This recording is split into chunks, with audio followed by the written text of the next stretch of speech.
여러분 안녕하십니까? 한건산입니다. 33번째 특강 시간입니다. 이단 신천지의 이만희는 세례요한을 배도자라고 말하지만 주님은 세례요한이 실족했다고 말씀하십니다. 실족했다는 뜻과 배도했다는 뜻은 전혀 다른 뜻입니다. 우선 성경에 기록된 배도의 뜻을 살펴보겠습니다.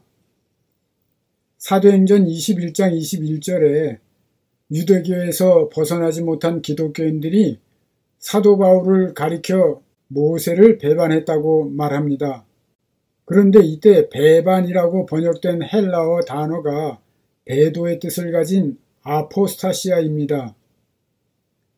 그리고 데살로니가 후서 2장 3절에서 주님이 강림하시기 전에 먼저 배도하는 일이 있다고 말씀하고 있는데요. 이 말씀에서 배도하는 일이 바로 이 아포스타시아를 번역한 것입니다. 이와 같이 아포스타시아는 배반, 배도, 진리로부터 변절함이란 뜻을 가진 단어인 것이지요. 신천지를 비판한 동영상에 따르면 세례요한의 제자들이 주님께 와서 우리와 바리새인들은 금식하는데 어찌하여 당신의 제자들은 금식하지 아니하나이까? 이렇게 질문한 것을 가지고 이만희가 주장하기를 세례 요한이 바리새인들과 한 통속이 되어 주님을 배도한 근거로 들이댄다고 합니다. 우리와 바리새인들이라고 말한 것을 가지고 그들이 한 통속이기 때문에 그렇게 말했다는 것이지요. 특강 32강에서 살펴보았듯이 말도 안 되는 소리지요. 세례 요한은 배도자가 아니라 주님의 말씀처럼 실족한 것입니다. 세례 요한은 바리새인들을 향해서 독사의 자식들이라고 꾸짖었고 헤롯 왕의 불의에 대해서 말하다가 옥에 갇힐 정도로 공의로운 사람이었습니다. 그런데 세례 요한이 자기가 독사의 자식들이라고 꾸짖은 바리새인과 한 통속이 되어 주님을 배반했다고 터무니없는 주장을 하니 어처구니가 없는 것이지요. 세례 요한의 제자들이 주님께 질문한 이 말씀은 특강 32강에서 증언했듯이 세례 요한이 실족했음을 크리스천들이 훗날에 깨닫고 교훈을 얻도록 하기 위해서 기록된 것입니다. 주님의 행적을 낱낱이 기록하려면 이 세상이라도 이 기록된 책을 두기에 부족할 줄 아노라, 이렇게 요한복음에 기록되었듯이 성경에는 꼭 필요한 말씀만이 압축되어 기록되어 있습니다. 그러므로 한 단어 한 구절을 소홀히 할 수 없는 것이지요. 실족하다라고 번역된 단어는 헬라어 스칸달리조입니다. 이 단어가 배도라는 뜻으로 사용된 성경 구절은 한 군데도 없습니다. 이 스칸달리조는 넘어지다, 실족하다, 함정에 빠뜨리다 라는 뜻으로 사용되는 단어이지 배도하다는 뜻이 전혀 없습니다. 특강 32강에서 살펴보았지만 주님께서 침례 요한이 실족했다고 하신 말씀을 다시 한번 보겠습니다. 6절에 보면 누구든지 나로 말미암아 실족하지 아니하는 자는 복이 있도다 말씀하시지요. 세례 요한이 실족했다고 애둘러 말씀하신 것이지요. 이 말씀에서 실족하다로 번역된 단어가 스칸달리조입니다. 이 성경 구절과 똑같은 문장 구조를 가진 말씀이 마태복음 26장 31절에 있습니다. 물론 이 두 성경 구절은 두말할 것도 없이 둘 다 마태가 기록한 것이므로 같은 뜻으로 사용된 것이 틀림없겠지요? 함께 보시겠습니다. 그때에 예수께서 제자들에게 이르시되 오늘 밤에 너희가 다 나를 버리리라. 기록된 바 내가 목자를 치리니 양의 떼가 흩어지리라 하였느니라. 이 말씀 중에서 너희가 다 나를 버리리라는 말씀은 너희가 다 나로 말미암아 실족하게 되리라는 말씀을 의역한 것입니다. 이 두 성경 구절은 마태 한 사람이 기록했기 때문에 비슷한 상황에 대해서 똑같은 단어 스칸달리조를 사용해서 똑같은 문장 구조로 기록되어 있습니다. 마태복음 11장 6절에 보면 스칸달리조의 가정법 과거 수동태에다가 나로 말미암아로 번역할 수 있는 NMOE가 연결된 문장 구조입니다. 마태복음 26장 31절도 똑같은 단어와 문장 구조로 기록되어 있습니다. 당연히 시제가 다르기 때문에 스칸달리조의 어미만 바뀌어 있을 뿐이지요.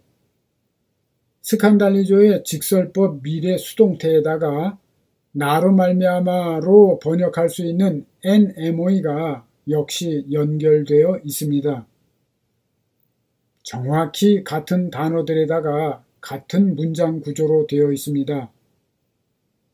그러므로 마태복음 26장 31절에서 오늘 밤에 너희가 다 나를 버리리라고 의역할 것이 아니라 오늘 밤에 너희가 다 나로 말미암아 실족하리라, 이렇게 헬라어 성경 원문에 충실하게 번역해야 합니다. 의역해야 할 아무런 이유가 없기 때문이지요. 그리고 원문에 충실하게 번역하는 것이 진리를 깨닫는 데 확실한 도움을 주기 때문입니다. 제자들이 주님이 무기력하게 잡혀가시는 모습을 보고 실망하고 실족해서 도망가게 될 것이라는 말씀이기 때문이지요. 그렇지만 그 누구도 이 말씀을 보고 제자들이 주님을 배도했다고 말하지 않습니다. 그냥 실족한 것이지요. 그리고 다 아시다시피 제자들은 주님이 부활하신 모습을 보고 보혜사 성령을 받은 후에 180도 달라졌습니다. 마찬가지입니다. 세례 요한도 지금까지 증언해 온 대로 주님으로 말미암아 일어날 것이라고 기대하고 바라보았던 일들이 실제로 일어나지 않자 주님으로 말미암아 실족하게 되었던 것이지요. 배도한 것이 아닙니다.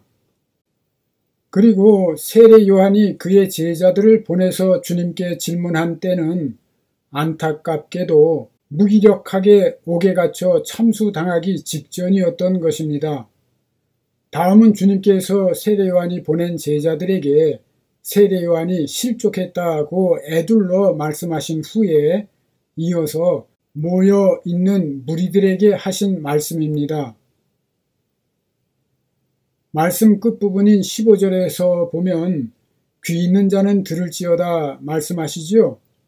주님께서 사람들에게 밝히 말씀하시지 못하고 비유적이거나 은유적으로 말씀하실 때에는 대부분 그 가르침의 마무리에 귀 있는 자들은 들을지어다 이렇게 말씀하십니다.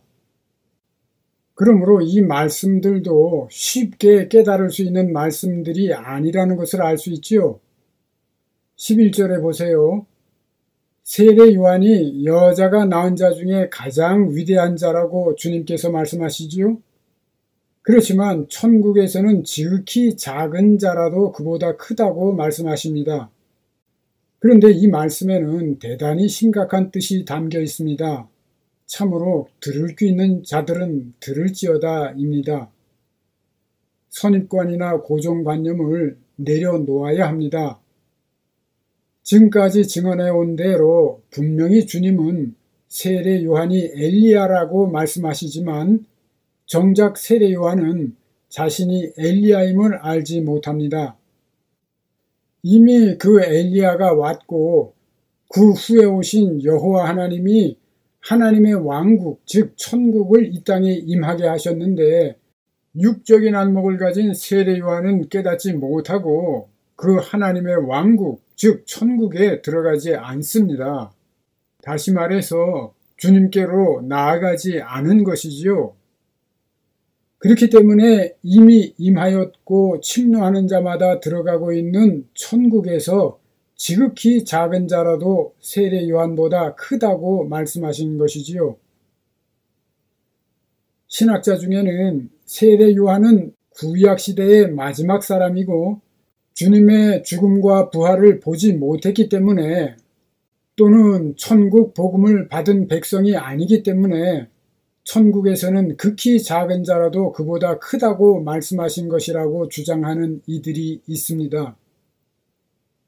그러나 주님께서 하신 말씀을 있는 그대로 살펴보면 이러한 주장은 명백하게 잘못된 해석입니다. 12절에 보세요. 세례 요한의 때부터 천국이 침노를 당하고 있다고 말씀하시기 때문입니다. 7살부터 초등학교에 들어갈 수 있다고 하면 7살도 포함되어 있듯이 세례 요한의 때부터라는 말씀에는 세례 요한도 당연히 포함되어 있는 것이지요. 그런데 그 세례 요한이 천국으로 들어오지 않고 있음을 애둘러 말씀하신 것입니다.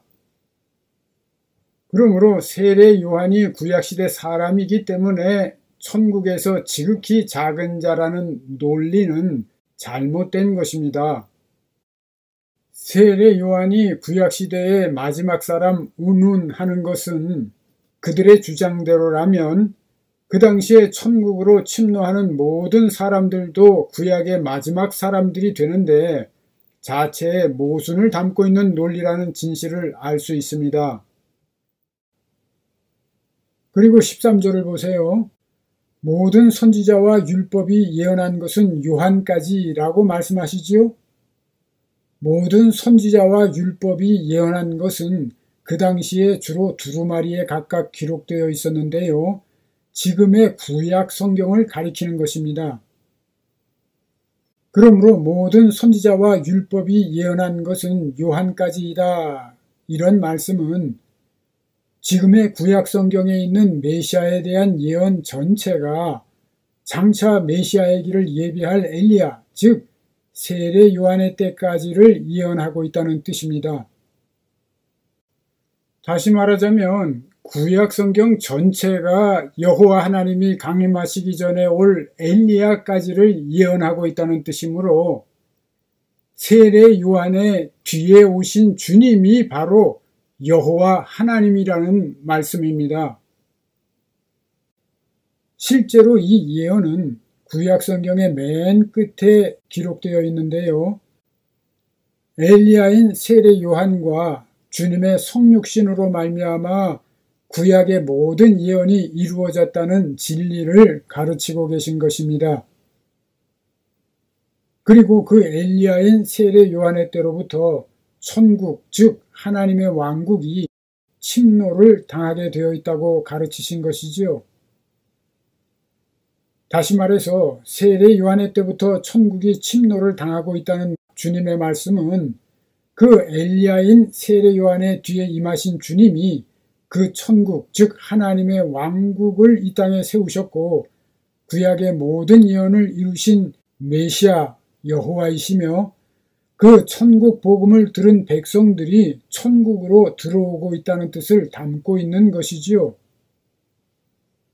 그러므로 세례 요한은 마땅히 자기 제자들을 이끌고 겸손히 주님 앞에 나와 진리의 말씀을 듣고 깨달아 주님을 섬기며 주님께서 여호와이심을 증언해야 했는데도 그렇게 하지를 못한 것이지요. 그리고 결국 자신이 엘리야임을 알지 못한 채 옥에서 참수당하여 죽고 맙니다. 참으로 안타깝고 한스러운 일이지요. 요한이 죽은 후 그의 제자들이 요한의 시체를 장사하고 주님께 와서 고합니다. 이 소식을 들은 주님은 아무 말씀도 없이 배를 타고 떠나사 홀로 빈들에 가셨다고 성경은 말씀합니다. 주님께서 얼마나 답답하고 안타까워 하셨는지를 느낄 수 있는 대목이지요. 잠깐만 여담을 하고 가겠습니다. 신천지 교인 중에서 제가 신천지 교회에 빠졌다 나온 사람으로 오해하고 열심히 댓글을 다는 분들이 있습니다. 말도 안 되는 소리지요. 신천지 교리 중에는 성경의 부분 진리를 훔친 것이 적지 않기 때문에 저의 강의 내용과 비슷한 것이 있을 뿐입니다. 한건산의 성경 바로 알기 강의에서 증언한 철모 진리, 하나님의 복수 예정 등을 비롯해서 다음과 같은 진리들에 대해서는 언급조차 할 수 없는 것이 신천지를 비롯한 이단들인 것입니다. 천년왕국에 대한 비유, 이 땅에 하나님의 왕국을 완성하신 아들 하나님 여호와 예수, 신령한 몸을 가지신 아들 하나님 여호와, 장막성소와 에덴 동산에 숨겨진 진리, 불 가운데서 받는 구원, 신령한 몸의 부활과 재림과 구원에 관한 진리, 그리고 앞으로 마무리하게 될 경건의 진리 등은 신천지를 비롯한 이단들이 언급할 수 없습니다. 언급하다가는 오히려 그 사악한 자들의 거짓 기만이 드러나게 되기 때문이지요. 이 외에도 진리가 많습니다. 저는 예수 그리스도 우리 주님을 만난 후에 너는 차라리 이스라엘의 잃어버린 양들에게로 가라는 명령을 받들고 지금까지 살아온 사람입니다. 제일 먼저 1992년에 출간하고 임택진 목사님께서 추천해 주신 책 열매 맺는 삶 하권에서 이미 세례 요한의 실족에 대해서 밝힌 바 있습니다. 저는 책들을 출간한 후에 사람들의 굳은 마음을 깨뜨리고 진리의 말씀을 전하는 일이 대단히 어렵다는 것을 실감하고 때가 오기까지 성경의 진리를 알기 쉽게 정리해 오는 한편 제가 하는 사업에 힘쓰고 있었습니다. 주님께서 주님을 믿지 않는 사람들을 이상하게 여기셨다는 말씀과 주님께서 사람들의 마음을 아심으로 자신을 그들에게 의탁하지 않으셨다는 말씀이 성경에 기록되어 있는데요. 이러한 말씀들을 마음 깊이 공감하고 이해하게 되었기 때문에 저의 사업에 힘쓰며 때를 기다리고 있었던 것이지요. 그런데 한 2, 3년 전쯤에 한국에서 신천지라는 이단이 엄청난 무리를 일으키고 있다는 유튜브 동영상을 본 데다가 전 세계적으로 사회공산주의가 다시 팽창하고 있는 현실을 보고 정신을 차리게 되었습니다. 그래서 본 강의 제1강에서 밝힌 대로 동영상 제작법을 딸에게서 배우고 부랴부랴 동영상을 올리게 되었던 것이지요. 부디 제발 정신 차리시고 문제의 심각성을 아셔서 인류가 최악의 여정길로 가지 않도록 기도드리시며 세월을 아껴 각자가 주어진 일에 최선을 다하시기를 바랍니다. 다음 시간에는 왜 주님께서 세례 요한을 향해서 그가 실족했다고 애둘러 말씀하시며 천국에서는 지극히 작은 자라도 그보다 크다고 애매하게 말씀하셨는지, 그의 죽음에 대한 소식을 들으시고 왜 아무 말씀도 하지 않으셨는지, 그리고 왜 성경에 여자가 낳은 자 중에 가장 위대한 자인 세례 요한에 대해서 본받을 만한 사람이라고 말씀하거나 악한 자라고 말씀하는 성경 구절이 단 한 군데도 없는지에 대해서 성경 말씀을 중심으로 살펴보도록 하겠습니다. 성경이 얼마나 정확하고 섬세하게 성령의 감동으로 기록되었는지를 확신하게 되실 것입니다. 문 밖에 서서 두드리시는 주님의 음성을 듣고 문을 열게 되시기를 축복합니다. 오늘은 여기까지 하겠습니다. 안녕히 계십시오. 한건산이었습니다. 끝까지 애청해 주셔서 감사합니다.